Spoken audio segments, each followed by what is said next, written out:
Welcome, ladies and gentlemen, to Wondering Wednesday. So, like I said, I tend to try to talk about some things that people are afraid to talk about on Wondering Wednesday. You could be either a fan, you could work in a business, or whatever. Don't be afraid to express yourself. For the past couple people have been afraid to talk about it. This is your opinion. This is why they call it Wondering Wednesday. So, you guys know last week I was talking about comedy. Nobody responded. I talked about wrestling, but I want to talk about something that's kind of crazy. I've talked about numbers and stuff like that with people. I want to talk about how you're in the music industry, how you're in professional wrestling, how do you feel about how pay to play? Now, there's not trying to expose anybody or anything like that, but I work in the entertainment business. I've done stuff with professional wrestling for forever. I'm not a singer, but I know people that's in the music industry.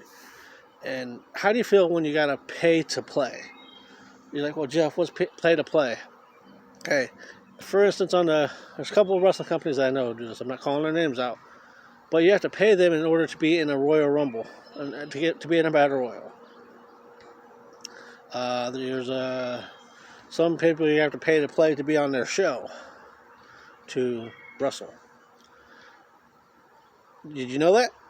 Yeah. Now here's another one that I've just learned like a couple years ago. How do you feel about how you have to pay to play? You have to pay money to play with musical acts.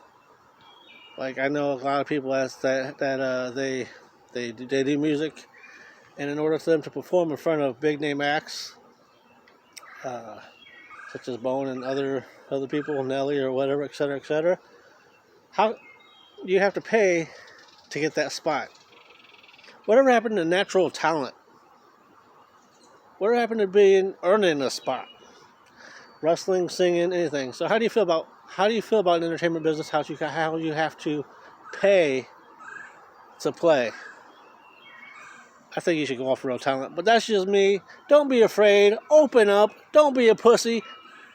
Express how you feel about it. How do you feel about pay to play in the entertainment business?